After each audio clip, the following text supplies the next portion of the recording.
This video is a spoiler beware. We analyzed the wonderful film by the talented director David Fincher, Fight Club. Then there is a cut, and we see Ed in the arms of a big-breasted man. Cut again, and Ed starts talking about his life. Ed is an ordinary employee who is tired of his life. The only thing he thinks makes him happy is buying expensive things. Ed has insomnia, which has kept him from sleeping for 6 months, so he goes to the doctor hoping to prescribe a cure. But the doctor says he doesn't need any treatment. He tells her to visit places where they meet weekly and have balls cancer. There Ed meets Bob, a man with large breasts who has been diagnosed with cancer and has developed female hormones in body. This information may not be important about Bob, but when Ed hugs Bob, he feels good enough to sleep like a child at night. So from that day on, Ed decides to attend all the other groups. The groups belong to different diseases such as lung cancer, AIDS, and many other diseases. Ed's life gradually improves until he meets a different woman named Marla Singer. Seeing Marla, Ed's life deteriorates and his insomnia resurfaces. Marla, like Ed, falsely attend, and none of them have cancer. They are only there to improve their minds. However, Ed and Marla agree, get each other's phone numbers, and go home at night. Then Ed has to take a flight because of his job. On the plane, we see Eddie annoyed by the people around him. In one scene, Ed even says that when the plane takes off and lands, he wants it to crash and destroy everyone. All of that happens again in Ed's life until he meets Tyler Durden on one of Ed's trips. He feels comfortable with Tyler and feels that he is a different person and very close to Ed's style. Even Ed himself immediately tells Tyler, "Tyler, you're not like the people I've known before. You're different." After that, Tyler gives him his job card and tells him that he works as a soap maker. And Tyler tells Ed that these soaps can be used to make the biggest bomb you've ever thought of. When Ed returns from his trip, he finds that an explosion has occurred in his house for natural reasons. So Ed calls Tyler and asks him to come stay at Tyler's house. Yes, the same Tyler he had seen once in his life. Ed then meets Tyler at a pub, and after a few hours of talking, Tyler agrees to Ed's request, but on one condition. The condition is that Ed must beat Tyler with all his might. Ed agrees to Tyler's request and starts beating him. Ed talks about Tyler's life. Tyler does nonsense. On the one hand, he goes to put inappropriate scenes in children's movies, and on the other hand, he works in a very famous restaurant in his own way.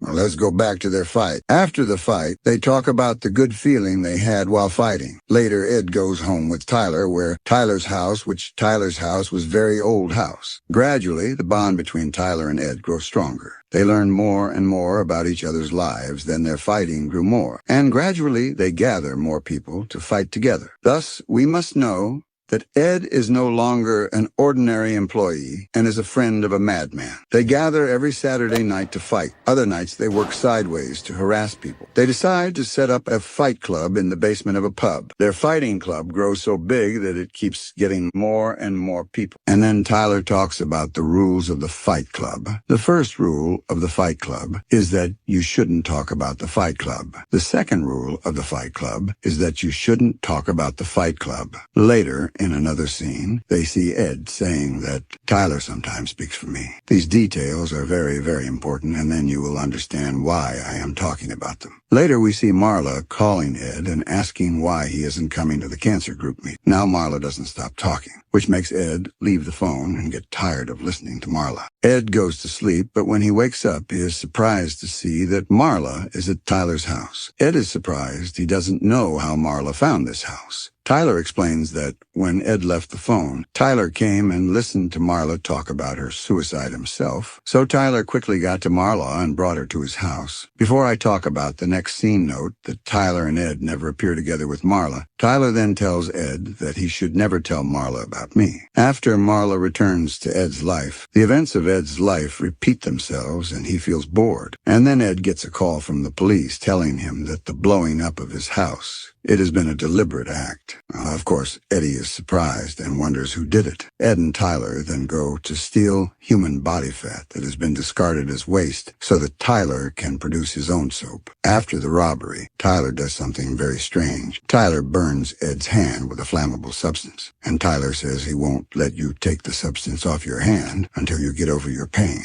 And Ed is forced to overcome his pain, and Tyler gives up. Again, we see Ed at work where his manager complains about him. But as we said, This time is different. Ed gets up and threatens his manager. But in the middle of her conversation, Marla calls Ed and says she wants him to come and see if she has breast cancer. Ed looks and tells Marla that she has no problems and no cancer. After leaving Marla's house, Ed meets Bob again. Bob tells Ed how much he admires the Fight Club, and Ed is very proud of himself and doesn't want to say anything about the Fight Club. Then we see Ed and Bob fighting together and hitting each other a lot. Next comes the owner of the basement, where the Fight Club is located. The owner of the basement is very, very angry and says who gave them permission to use this place. He says they have to leave here now, and Tyler, of course, has his plans. Tyler's plan is to make the basement owner angry and start beating Tyler. Tyler's face fills with blood, and he hugs the owner of the club. All the blood from Tyler's face hits the basement owners. The owner of the basement loses all control and says, "Whatever you want to do, just leave me alone." Tyler, as if nothing happened, and tells the Fight Club members that they all have homework this week. The task is to take to the streets and fight ordinary people, and Ed has a different plan for his mission. At work, he wants to make his manager angry by saying that he has some company information that if he talks about it, the company will fail completely. His manager gets angry and tells him he was fired, and Ed starts beating himself up. He deliberately begs his manager not to beat him anymore, and the company guard comes in and sees the unusual scene. After the threat, Ed withdraws a lot of money from his manager, which he can use to promote the fighting club.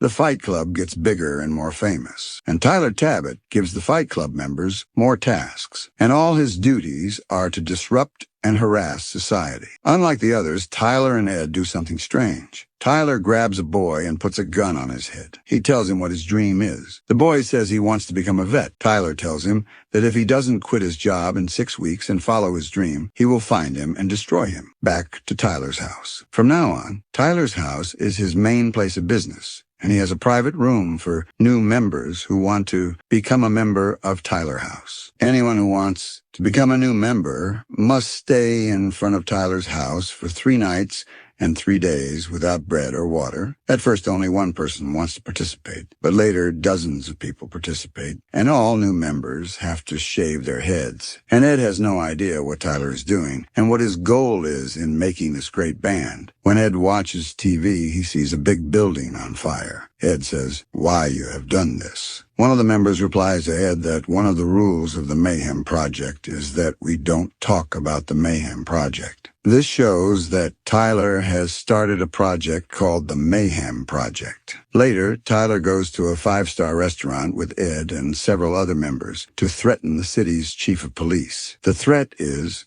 if this meeting doesn't stop your research about the Mayhem Project, I will destroy you with my own hands. And then Tyler and Ed leave the place with 2 other members. In the car, Ed is angry with Tyler for not telling him about the Mayhem Project. But Tyler gets even angrier, and he tells Ed, if you knew you were going to die now, what would be the only thing you wanted to do? Ed has no answers, and Tyler gets doubly angry. And then Tyler reveals everything, telling Ed that he was the one who blew up Ed's house. And Tyler tells her that after all this, I wanted to teach you something. Don't think too much about things, and what happens, let it happen. After that, Tyler gives up control of the car completely, and Ed learns to accept his fate. A few days after Ed regains consciousness, he finds that Tyler is gone. The Mayhem Project has fully developed, and Tyler's house is now the centerpiece of the project. Ed is very angry about Tyler's disappearance, and then Marla comes to visit Ed. Before Marla can speak, Ed asks Tyler where he is. Marla is no doubt surprised at his question. And then there is a noise, and all the members run to the noise. Ed comes in and sees a body on the table. The members explain it to him. After they have done something wrong, Bob was killed by a policeman for it. Ed loses control completely and leaves the place. Ed goes everywhere Tyler's to find him and stop all his bad deeds. But Tyler has no visible trace. In one scene, a very strange incident happens. Ed goes to a pub. The pub owner says to Ed, "Welcome, sir." Ed is surprised. Ed says to the bar owner, "Do you know me?" The man tells Ed that you came to last Thursday and stood where you are now. Ed says, "Who do you think I am?" The man says, "Sir, You're Tyler Durden." Ed doesn't know what's going on and rushes to a hotel and calls Marla. After pouring out her anger on Ed, Marla calls him Tyler at the end of the conversation. Ed is so stunned he can't believe his own ears, and Tyler magically appears in the room. Ed tells Tyler why people that you and I are one person. Tyler says you know better. Later, Ed remembers all the previous events, but this time he's alone, and Tyler isn't with him. This shows that Ed was alone all the time, and Tyler was only in Ed's mind. That means that throughout the film, Tyler wasn't a real person. He was only in Ed's mind. That means Tyler was all the actions Ed wanted to do in his heart. That is why Ed creates Tyler in his mind to escape his second life and do what his heart tells him to do. Ed immediately faints because of the facts Tyler tells him. As soon as he regains consciousness, he quickly goes back to Tyler's house and finds that bombs have been made instead of soap. Ed finds out that Tyler is planning on blowing up the big buildings. After all these events, Ed goes to Marla and explains everything to her. He tells Marla that she must leave the city because her life is in danger. And when Ed says goodbye to Marla, he turns his back on her. Because he still loves Marla, he doesn't want to see this unpleasant scene. Another reason is that if he looks at Marla himself, he will see Tyler, and Marla's life will be in danger again. And then Ed goes to the police and describes the whole Mayhem project. However, he later discovers that the cops are also part of the members of Project Mayhem. Here's another detail. Ed is playing tricks on his mind here. The trick is to think he put a bullet in his head, but the bullet actually hits one side of his face. So Tyler's personality is completely destroyed here. Ed sees Marla again. Things get out of hand, and the explosions begin, but Ed learned something new from Tyler. He no longer wanted to control everything and let it happen. Here the film ends. Now we know that Tyler is Ed's second character. But what if I told you that Marla was Ed's third character? If you would like to know more about Marla, then tell me in the comments. Thank you for watching, and don't forget to like and subscribe.